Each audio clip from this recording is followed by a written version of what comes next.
सम्पूर्ण दर्शकवृन्द, आज हामी यो 19औं भाग श्री राम गीताका दिव्य कथामा हामी प्रवेश गर्नुभन्दा पहिले आउनुहोस् भक्त सज्जन, हामी उनी भगवान श्री रामको चरणमा हामी पर्दै मङ्गलाशासन गर्नेछौँ।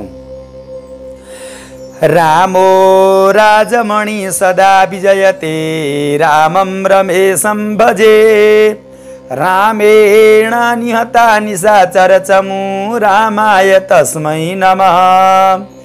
रामा नास्ति परायणं परतरं, रामस्य दासोऽस्म्यहं, रामे चित्तलया सदा भवतु मे, भो राम मामुद्धर। भक्त सज्जन, उन्हें भगवान श्री राम का चरणारविन्दमा साष्टाङ्ग दण्डवत एवं मङ्गलाशासन गर्दै भक्त सज्जन, आज हामी भगवान श्री राम र लक्ष्मण बीच भइरहेको संवादमा भगवान रामले लक्ष्मणजीलाई निवृत्ति मार्गका दिव्य ज्ञान प्रदान गरिरहनु भएको प्रसङ्गको यो 19औं भागमा के भन्नु हुँदैछ त भगवान श्री रामले लक्ष्मणजीलाई? यदा परात्मात्मविभेद भेदकं, विज्ञानमात्मन्यतभाविभास्वरं, तदैव माया प्रविलीयतेऽञ्जसा, सकारकारणमात्मसंश्रिते। भगवान श्री राम जी भन्नुहुन्छ, हे लक्ष्मण, यदा जब पूर्वका प्रसङ्गलाई स्मरण गराउँदै, जब जो यो सम्पूर्ण कर्महरूलाई चाहिँ हामीहरूले भगवानको त्यो दिव्य दर्शन र भगवानको त्यो दिव्य ज्ञान, भगवान प्राप्ति ज्ञान नहुन्जेलसम्म लौकिक वैदिक दुवै कर्मलाई गरिरहनु पर्छ भन्ने विषयलाई स्मरण गराउँदै भन्नुहुन्छ, आत्मा जो जीव, जीवात्मा एवं परमात्मा, परमात्मा जीवात्मा र परमात्मा सम्बन्धी, जीवात्मा र परमात्माको बीचमा जुन सम्बन्ध छ त्यो सम्बन्धको विषयमा बताउँदै भन्नुहुन्छ कि विभेदः, विभेदः त्यसमा भिन्नता, भिन्नता जीव र आत्माको बीचमा रहेको जो भिन्नता, भेदकम भिन्नता छुट्याउने, भिन्नता जनाउने जो ज्ञान छ त्यो ज्ञानलाई बताउनुहुन्छ कि विज्ञानमात्मन्य भावित भास्वरम। त्यो विज्ञानम भनेको जुन ज्ञान, तेजिलो ज्ञान, तेजिलो ज्ञान जो छ त्यो ज्ञान हाम्रो अन्तःकरणमा भित्रभित्रै जब स्वच्छ स्वरूपमा, पवित्र स्वरूपमा, निर्मल स्वरूपमा आभासित हुँदछ, जब भित्रभित्रै पुलकित हुँदछ जुन हामीलाई ज्ञान, त्यो जीव र त्यो आत्माको विषय लिएर, त्यो विषयलाई सम्झाउँदै भन्नुहुन्छ, जब यस्तो प्रकारले हाम्रो शरीरभित्र नै एउटा रोमाञ्च, ज्ञानको रोमाञ्च हुन्छ, भगवान ज्ञानको रोमाञ्च हुन्छ जो भगवान प्राप्ति हेतु, त्यसै कारणले भन्नुहुन्छ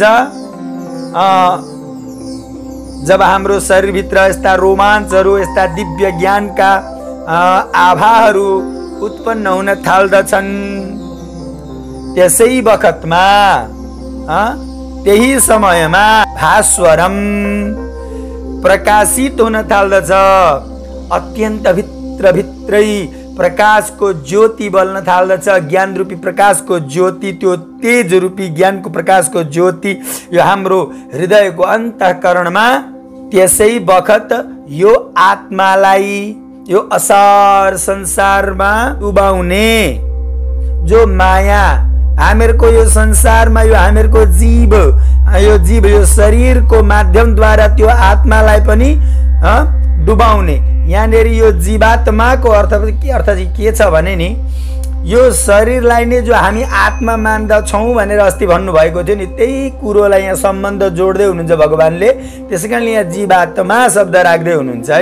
यसलाई बुझ्न जरुरी छ। पछाडि फेरि यो आत्मा कसरी डुब्छ भन्ने कुरो हजुरहरूको मनमा खटपट होला, किनभने आत्मा त केही पनि हुन सक्दैन भन्ने हामीहरूलाई गीताबाट पनि र हामीहरूले यहाँ भनिरहेका छौँ। हामीहरूले यहाँ रामजीले पनि त्यही भन्दै हुनुहुन्छ लक्ष्मणलाई सम्झाउँदाखेरि कि आत्मालाई केही हुँदैन भन्नुभएको छ। फेरि यहाँ जीवात्मा भनेर त्यो आत्मा शब्द जीवमा जोडिएको छ भनेर हजुरहरूको मनमा खटपट हुन सक्ला।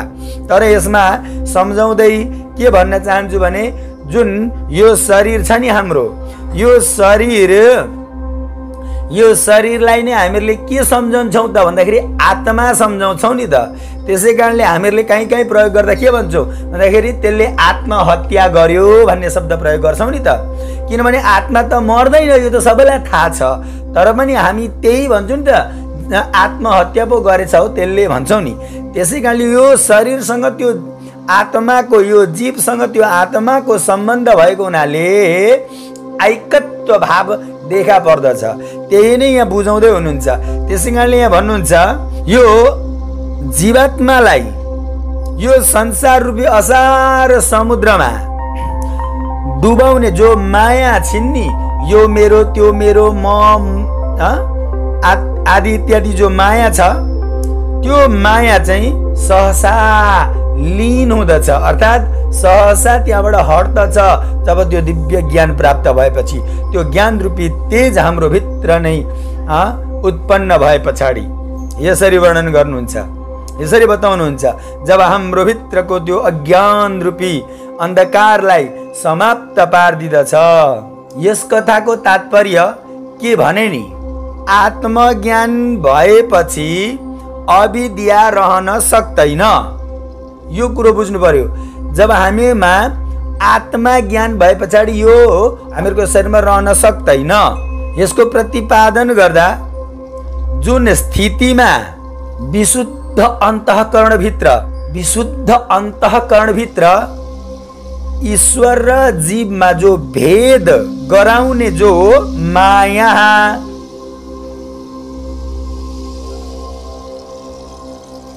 जो ईश्वर जीवको भेद गराउने,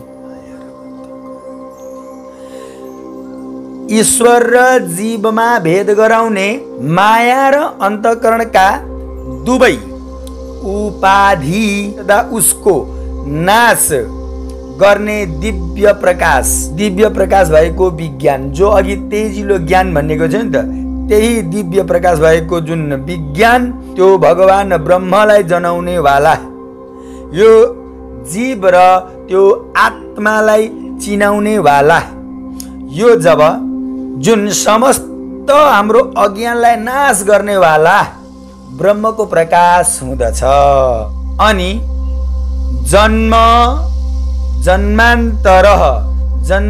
जन्मान्तरका शुभ अशुभ दुवै कर्म सहित माया भनेको जो मिथ्या छ है, त्यो जुन झुटा छ, त्यो माया अर्थात् जीवको उपाधिभूत अज्ञान, जो यो जीव जो छ यो अज्ञानको बसमा छ र त, योले के सोचेर कस्तो नगर्ने कर्महरू पनि सही सम्झेर गरिरहेको हुन्छ त।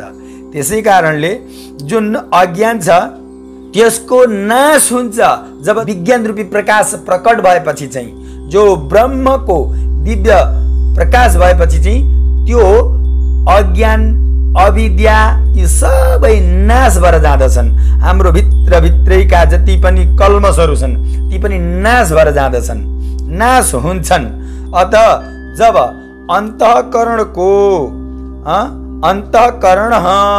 अज्ञान भनेको छ, अन्तःकरणको अज्ञान नष्ट हुन्छ, अज्ञान रूपी अन्धकार नष्ट हुन्छ नि, तब चाहिँ अँध्यारो स्थितिमा, अन्धकार स्थितिमा जब सूर्यको प्रकाश प्रकाशित हुन्छ त्यो प्रकाशले गर्दाखेरि त्यो अन्धकारलाई जसरी हटाउँदछ, कुनाबाट जसरी हटाउँदछ, त्यस्तै गरेर यो हाम्रो शरीरभित्र रहेको अन्धकार रूपी अज्ञान अविद्या सबैलाई नै नष्ट पार्दछ, नष्ट बनाइदिँदछ।